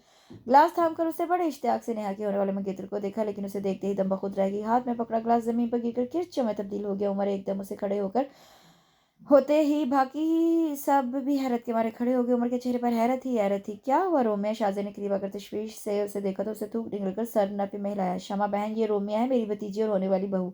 उमर की नज़रें उसी पर जमी हुई थी। शाहज़ाद के तारुफ कराने पर उसके करीब धमाका हुआ। आप किस लड़की को देख कर गई थी? उसकी नज़रें रोमिया पर गड़ी हुई थी। उसकी नज़रों में इतनी तपिश थी कि वो एक सेकंड रुके बगैर बाहर निकल गई और उसके पीछे उमर भी तेज़ी से निकल गया। शमा हवास पाख्ता होकर उसके पीछे भागी, मगर वो घर से बाहर निकल गया और जब तक वो उसके करीब पहुंची वो गाड़ी लेकर जा चुका था। वो कितनी देर तक पथराई हुई नज़रों से, आंखों से ओझल होती कार को देखती रही। एक बार फिर उमर उन्हें लोगों की नज़रों में जलील कर गया था। उन लोगों से किस तरह माजरत की, ये अलग कहानी थी। असल फिक्र उन्हें उमर की थी। सब कुछ उसकी मर्जी से हो रहा था, फिर वो क्यों इस तरह चला आया? सारा रास्ता उन दोनों मियाँ बीवी ने मुस्तरब अंदाज में तय किया। गैराज में उमर की गाड़ी देखकर दोनों तकरीबन भागते हुए अंदर दाखिल हुए। उमर के कमरे का दरवाज़ा खोलते ही उन्हें झटका लगा था। सारा कमरा बिखरा पड़ा था। दरवाज़ा खुलने पर उमर ने पलट कर देखा था और हाथ में पकड़ा क्रिस्टल का गुलदान दीवार पर दे मारा। चले जाएं आप लोग, मैं किसी से बात नहीं करना चाहता। आप लोग हमेशा से मेरे लिए गलत फैसले करते रहे हैं। अब भी गलत किया, मैं ही पागल था जो आप लोगों पर भरोसा कर लिया। उसने कारपेट पर बिखरे टुकड़ों को लात मारकर मजीद बखेर दिया। खुदा के लिए उमर, सिर्फ साफ बात करो, मेरी कुछ समझ में नहीं आ रहा। शमा रोहानसी होगी। जिस लड़की का मैंने कहा था उसका नाम रोमिया है, लेकिन वो तो उनकी होने वाली बहू है। शमा हैरत से बोली। मैं कुछ नहीं जानता वो किसकी क्या है, मैं सिर्फ इतना जानता हूँ अगर वो मुझे ना मिली तो मैं खुद को मार डालूंगा या फिर उसे। शमा के आंसू एकदम ठिठर गए। कई साल पहले का मंजर आंखों के सामने घूम गया। खून में लथपथ वो पपी। उन्होंने उमर की तरफ देखा। उसका चेहरा कितना अजनबी लग रहा था और वो जो एक उम्मीद जागी थी कि उमर हमेशा उनके साथ रहेगा, खत्म होने लगी। उमर, तुम्हें इस लड़की से शादी करना है ना? मैं करवाऊंगी। शमा के कहने पर उमर के साथ खिताब साहब ने भी चौंक कर उन्हें देखा। शमा, खिताब साहब ने उन्हें टोकना चाहा मगर वो उमर की तरफ बढ़ी और उसके मुकाबिल जा खड़ी हुई। तुमने उस लड़की से शादी करना है ना? मैं करवाऊंगी। शमा ने अपनी अपनी बात दोहराई। लेकिन तुम मुझसे एक वादा करो, तुम हमें छोड़कर नहीं जाओगे। शमा ने आंसू भरी नजरों से उसे देखा और वो उनके गले लग गया। I love you mama, I love you very much. कितने सालों बाद वो यूं बेख्तियार होकर उनके गले लगा था।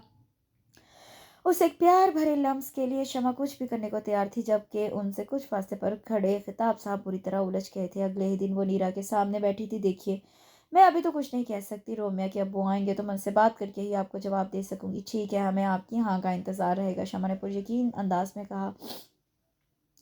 सारी बात सुनकर परवेज साहब ने उन्हें ऐसे देखा जैसे उनका दिमाग खराब हो गया हो। तुम हवासों में तो हो, ऐसा सोचा भी कैसे तुमने? परवेज साहब के वसीले अंदाज पर नीरा के माथे पर बल पड़ गया। मैं हवासों में हूँ, इसीलिए ऐसी बात कर रही हूँ। मैं आपकी तरह अपनी बेटी की दुश्मन नहीं हूँ। ऐसे रिश्ते को ठुकराना गुफरान नेमत होता है, इकलौता बेटा है, उनका साहिब जायदाद है, खूबसूरत पढ़ा लिखा ख़ानदानी। और तुम्हें हो क्या गया है नीरा? रोमिया की मंगनी हो चुकी है शर्जील के साथ, क्या तुम्हें ये याद करवाना होगा?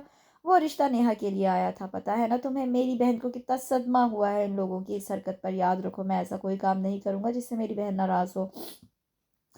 वो अगर आ भी गई थी तो तुम्हें उनसे माजरत कर लेना चाहिए थी। वो बहुत इसरार कर रही थी, 50 तोले सोना, घर, हक महर और उसके अलावा जो हम चाहें, इतना कुछ वो रोमिया के नाम करने को तैयार थी। फिर भी मैं माजरत कर लेती। हाँ फिर भी, परवेज साहब ने दो टोक अंदाज में कहा। तो फिर ठीक है, अपनी बहन से कह, जितना मिसेस किताब दे रही हैं वो भी इतना सोना, इतना बैंक बैलेंस रोमिया के नाम लिखते, मैं उन्हें मना नहीं करूंगी। उनके चैलेंज करने वाले अंदाज पर परवेज साहब ने अपना सर दोनों हाथों में गिरा लिया, जबकि बाहर दरवाजे के बाहर खड़ी रोमिया का वजूद जल्जलों की जद में आ गया था। वो बर्तन धोते हुए शर्जील के बारे में ही सोच रही थी। काफ़ी दिन से उसका कोई फ़ोन नहीं आया था। डोर बेल पर वो तेज़ी से दरवाजे की तरफ बढ़ी। बाहर कोरियर वाला खड़ा था। आपके लिए ये पार्सल और बुके है, वो यहाँ यहाँ साइन कर दे। रोमिया ने हैरत से इन दोनों चीज़ों को देखा। गुलाब के फूलों का खूबसूरत बुके था। कमरे में आकर उसने ड्रेसिंग टेबल के करीब रखे गुलदान में सजा दिया। बड़े इश्तियाक से पार्सल खोला। उसमें बेहद खूबसूरत सफ़ेद रंग का सूट था। उसकी मुस्कुराहट कुछ हल्की हो गई। उससे पार्सल को उलट पलट कर देखा, किसी का नाम नहीं था। फ़ोन की घंटी पर वो तेज़ी से खड़ी हो गई। हेलो, कैसी हो रोमी? वो हैरान हुई, इस नाम से आज तक किसी ने नहीं पुकारा था, और वो भी मर्दाना आवाज़। मैं तुम्हें सस्पेंस पे नहीं डालूंगा, उमर बात कर रहा हूँ। रोमी अपनी जगह सुन होकर रहेगी। फ़ोन बंद मत करना प्लीज़। मैं तुम्हारे घर के बाहर ही खड़ा हूँ और जानता हूँ घर में कोई नहीं है। अगर तुमने मुझसे बात ना की तो मजबूरन मुझे अंदर आना होगा। वो इसकी बाखबरी पर शदीद हैरान हुई। फूल मिले तुम्हें? रोमियो ने मुड़कर गुलदान में सजे फूलों को देखा और सूट देखा। तुमने तुमने कभी लेडीज शॉपिंग और सूट देखा तुमने? मैंने कभी लेडीज शॉपिंग नहीं की। कल ये मुझे सूट अच्छा लगा, ख्याल आया तुम इस सूट में खूबसूरत लगोगी, बिल्कुल किसी परी की तरह। अच्छा सुनो, तुम ये सूट पहनकर मुझसे मिल सकती हो? उससे फरमाइश की और वो अपनी कही जा रहा था। रोमियो ने आंसू साफ करके खुद को बोलने के लिए तैयार किया। आप प्लीज़ ये सब मत करें। मैं अपने कज़न से इंगेज्ड हूँ और अपने मंगेतर को पसंद भी करती हूँ। मैं उसके अलावा किसी से शादी नहीं करना चाहती। आप प्लीज़।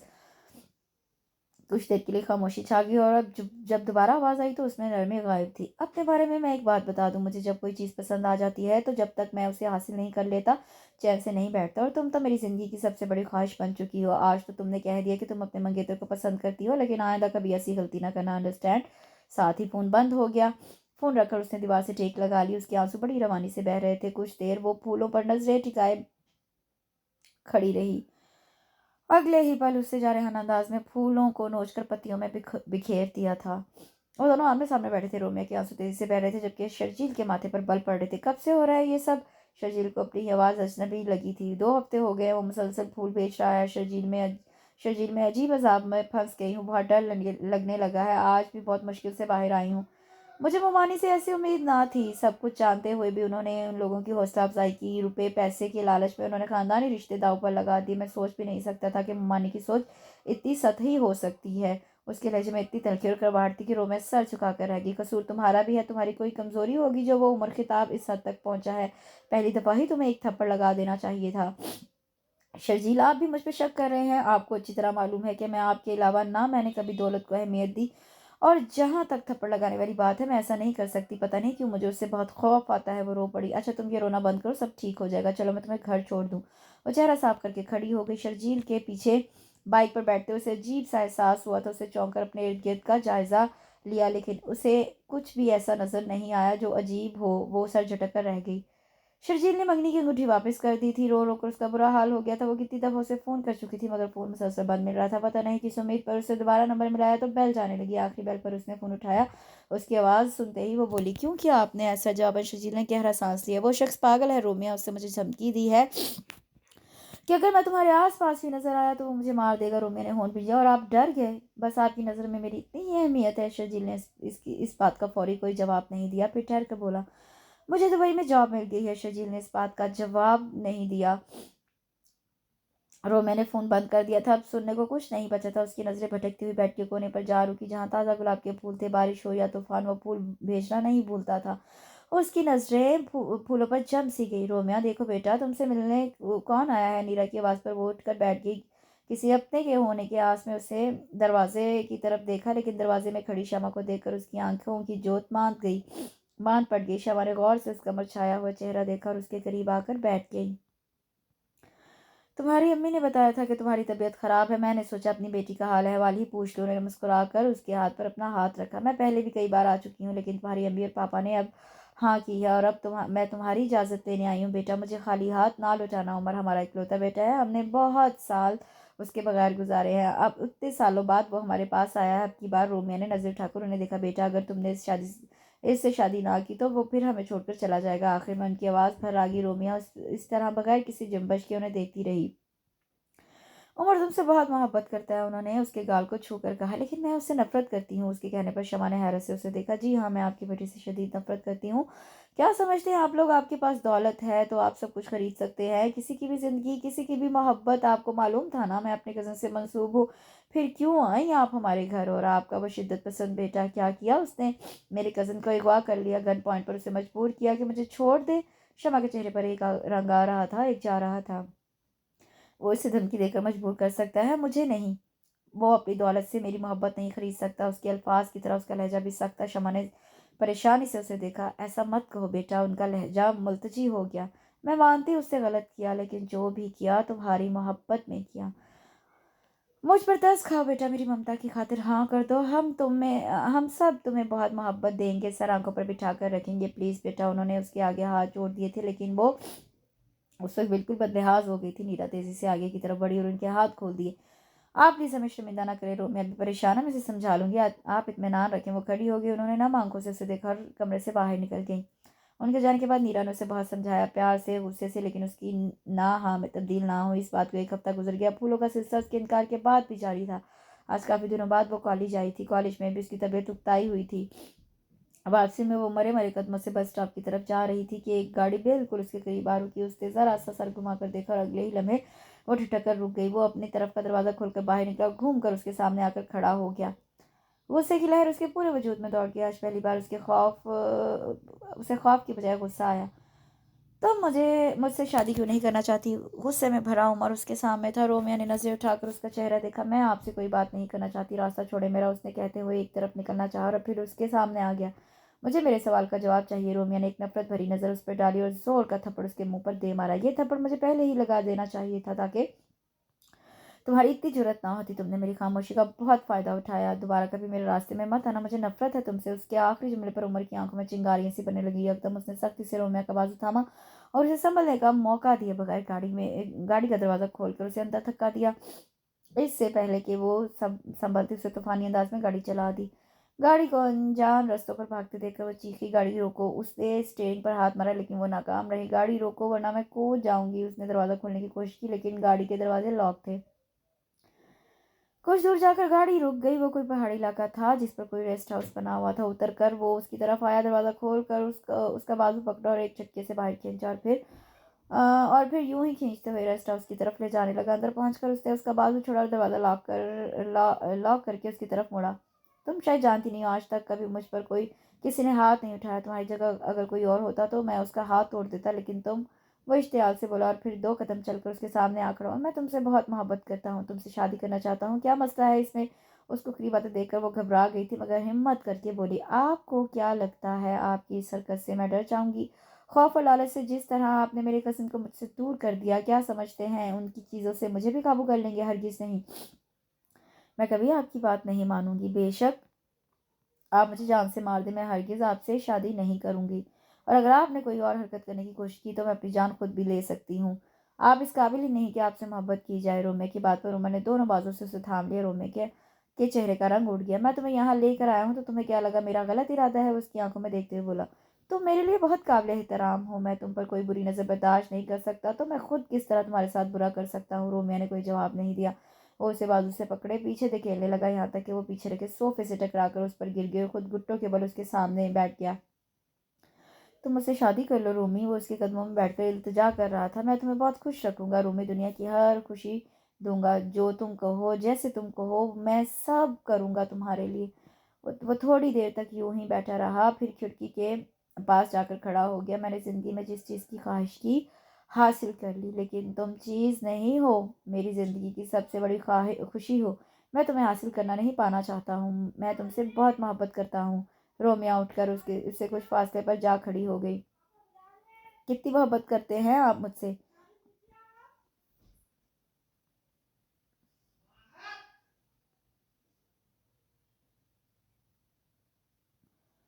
उमर ने चौंक कर पीछे देखा। खुद से भी ज्यादा क्या कर सकते हैं मेरे लिए? सब कुछ जो तुम कहो। रोमिया के चेहरे पर अजीब सी मुस्कुराहट नमूदार हुई। उसने खिड़की से बाहर देखा। ये पहाड़ी देख रहे हैं, इससे कूद जाए। रोमिया ने गौर से उसका चेहरा देखा।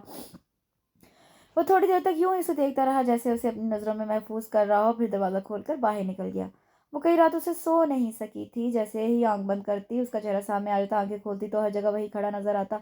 सारा दिन चुप बैठी रहती, कभी रोने लगती, कभी मतवहश होकर चलाने लगती। नीरा और परवेज साहब रोमिया की इस हालत से बहुत परेशान थे। उन्हें लगता है उनकी बेटी को किसी की नजर लग गई है। खुशियां रूठती जा रही थी, लेकिन कुदरत के आगे किसी का जोर नहीं चलता। उमर मर गया था और उसे खून में लथपथ बेहोश हरकत देखकर खिताब साहब के दिल की धड़कन बंद हो गई। शमा अमेरिका शिफ्ट हो गई। परवेज साहब रोमिया को लेकर ताजियत के लिए गए थे, मगर सरदारा ने उनसे अच्छा सलूक नहीं किया। सरदारा ने रोमिया को उमर की कातिल कहा। वो अपने आप में नहीं थी। रोमिया को उसने दिल खोल कर बद्दुआएं दी थी। उसकी वजह से उनके घर की खुशियां उजड़ गई थी। 4 साल गुजर गए थे। वो संभल जरूर गई थी, मगर भूली हरगिज नहीं थी। शर्जील भी दुबई से लौट आया था और रोमिया से शादी का ख्वाह था, मगर रोमिया ने साफ इनकार कर दिया था कि अब उसकी जिंदगी में शर्जील के लिए कोई जगह नहीं रही। परवेज साहिब और नीरा समेत खुद शर्जील ने भी उसे राजी करने की बहुत कोशिश की, मगर हर बार उसने सख्ती से मना कर दिया। आइंदा इस मौजू को छेड़ने से भी सख्ती से मना कर दिया था। उसके दिल में शर्जील जैसे लालची बुज़दिल इंसान की कोई गुंजाइश नहीं थी। अस्सलाम वालेकुम। शिजा ने मुस्कुराते हुए सलाम किया। तुम ऑफिस नहीं आई? मैंने फ़ोन किया तो आंटी ने बताया तुम्हारी तबीयत ठीक नहीं, सो मैं ऑफिस से सीधी तुम्हारी तरफ आ गई और तुम्हारे लिए लाई हूँ। उसने सुर्ख गुलाबों का बुके उसके सामने किया तो वो कितनी देर उसे देखती रही, फिर गहरा सांस लेकर उसे अपने सीने पर रख लिया। तभी नीरा ट्राली लेकर अंदर दाखिल हुई। बेटा तुम दोस्त हो इसकी, समझाओ उसे अब शादी कर ले। हमारी तो ये सुनती नहीं। माँ बाप सारी उम्र साथ नहीं रहते, इतना अच्छा रिश्ता घर में मौजूद है। उसकी पुप्पो का बेटा। अम्मी प्लीज। रोमिया ने उनकी बात काटी। नीरा गहरा सांस लेकर बाहर निकल गई। शीजा उसे देखने लगी। तुम क्यों कर रही हो ऐसा? क्या तुम किसी को पसंद करती हो? रोमिया ने गहरा सांस लिया, जैसे कोई बोझ सीने से हटाना चाहती हो। शीजा और रोमिया 3 साल से एक साथ जॉब कर रही थी। दोनों में बहुत बेतकल्लुफी थी। शीजा बहुत मुखलिस दोस्त थी, सो रोमिया ने आज उसे सब कुछ बताने का फैसला कर लिया। शीजा तुमने कभी किसी से नफरत की है? नहीं। शीजा ने हैरत से उसे देखा। मैंने की है और बेइंतहा की है, और जानती हो नफरत की इंतहा क्या होती है? शीजा यकटुक उसका चेहरा देख रही थी। नफरत की इंतहा मोहब्बत होती है। मैंने जिस शख्स से नफरत की, मुझे उसी से मोहब्बत होगी, बेहद मोहब्बत। लेकिन उस वक्त जब वो नहीं रहा। क्या मतलब? बहुत गौर से सुनते शीजा ने हैरत से पूछा। वो इस दुनिया में नहीं रहा अब। और शीजा अपनी जगह से उछल पड़ी। एक शख्स जो मर चुका है, तुम उसके लिए अपनी जिंदगी बर्बाद कर रही हो? शीजा उसे यूं देख रही थी जैसे उसकी दिमागी हालत पर शक हो।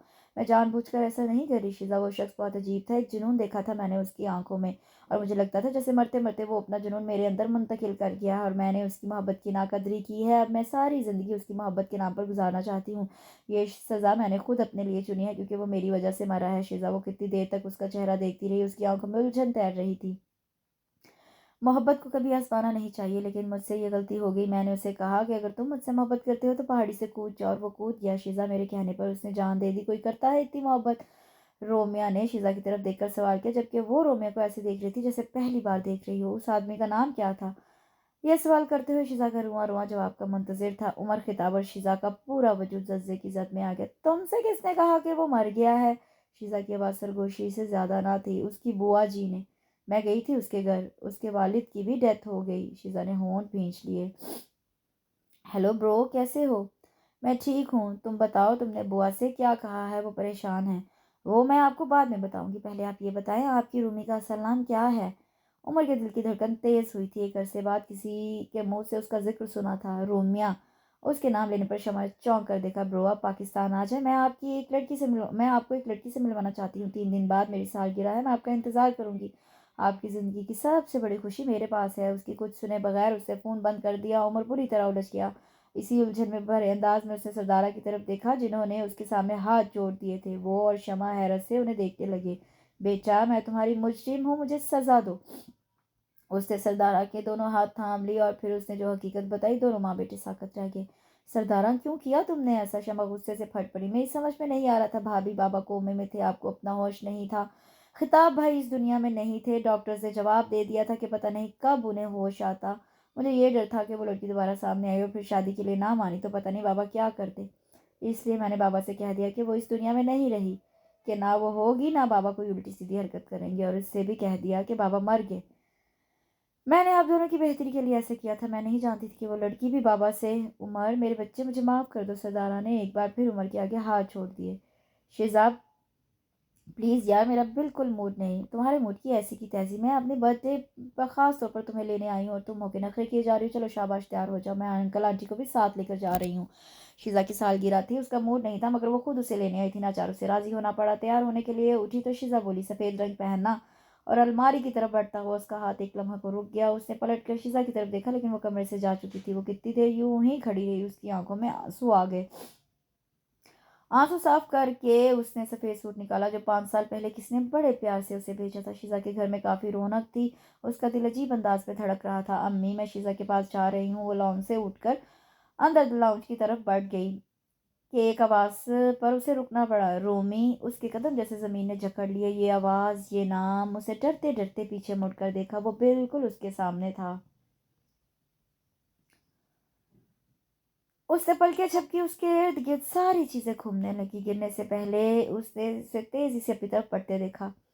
होश में आते ही उसने मतलाशी नजरों से उधर देखा। सभी थे उसके आसपास, मगर वो नहीं था। बस उसके अचानक बेहोश हो जाने पर सब परेशान हो गए थे, मगर अब सब ने इत्मीनान का सांस लिया। वो शीजा के कमरे में थी, अपने लिए सबको परेशान देखकर वो शर्मिंदा सी हो गई। मैं ठीक हूँ, अब आप चले, मैं थोड़ी देर में आती हूँ। नीरा मुतमईन अंदाज में सर हिलाते हुए बाहर चली गई। शीजा, मैं अभी आती हूँ कहकर निकल गई। वो अकेली थी कमरे में। दिल पता नहीं क्यों घबरा रहा था, आंसू रुक ही नहीं रहे थे। खुले दरवाजे की दहलीज पर वो रुक गया। वो उसके बिल्कुल सामने बेड पर सर झुकाए बैठी थी। हाथ पर उससे सर उठाकर देखा और उस पर नजर पड़ते ही तेजी से खड़ी हो गई। आंसुओं के सामने का मंजर धुंधला गया। वो आहिस्ता से चलता हुआ उसके बिल्कुल करीब आकर खड़ा हो गया। वो सुन सी खड़ी थी। उमर ने उसकी थोड़ी को उंगली से उठाकर चेहरा ऊंचा किया और बहुत नरमी से उसके आंसू साफ किए। तुम मेरे सामने हो, फिर भी मुझे यकीन नहीं आ रहा। आप मुझे छोड़कर क्यों गए थे? उमर अभी तक सांस रोके खड़ा था। रोमिया की बात पर उसने रोमिया को अपने बाजुओं के घेरे में ले लिया। मैं तुम्हें छोड़कर कैसे जा सकता था? मैं कोमा में चला गया था और जब होश आया तो बुआ ने कहा कि तुम। रोमिया में बिल्कुल टूट गया था। उस वक्त मुझे लगा मुझे अपने माँ बाप की नाफरमानी की सजा मिली है, मगर शायद कुदरत को मुझ पर रहम आ गया और तुम मुझे दोबारा मिल गई। रोमिया ने उसके सीने से सर उठाकर देखा। अब तो आप मुझे छोड़कर नहीं जाएंगे ना? उमर उसकी आंखों में छुपे डर को देखकर मुस्कुरा दिया। बिल्कुल नहीं, हरगिज नहीं, कभी भी नहीं। उमर, हम बहुत अरसा एक दूसरे से दूर रहे हैं, प्लीज अब ये दूरियां खत्म कर दे। रोमिया के दबे दबे लफ्जों में मोहब्बत के इजहार पर उमर का रुआ रुआ सरशार हो गया था। उसने रोमिया के गिर्द बाजुओं का हल्का तंग करते हुए इस बात में सर हिलाया, ऐसी मोहब्बत का ही तो वो तालिब था। अब कोई दूरी नहीं रहेगी, उसने कदरे झुक कर कहा। तो रोमिया ने तमानियत से आंखें मूंद ली। इसके साथ ही इस खूबसूरत से नावल का इख्तिताम होता है। मुझे यकीन है कि आपको ये रोमांटिक सा नावल बहुत पसंद आया होगा। आपकी दुआओं में ही बातों में मुझे याद रखिए। कल तक के लिए इजाज़त दीजिए, कल एक नए नावल के साथ हाजिर होंगी। और जिन्होंने अभी तक मेरे चैनल को सब्सक्राइब नहीं किया, काइंडली सब्सक्राइब ज़रूर करें। कल मुलाकात होगी इंशाल्लाह। अल्लाह हाफिज़।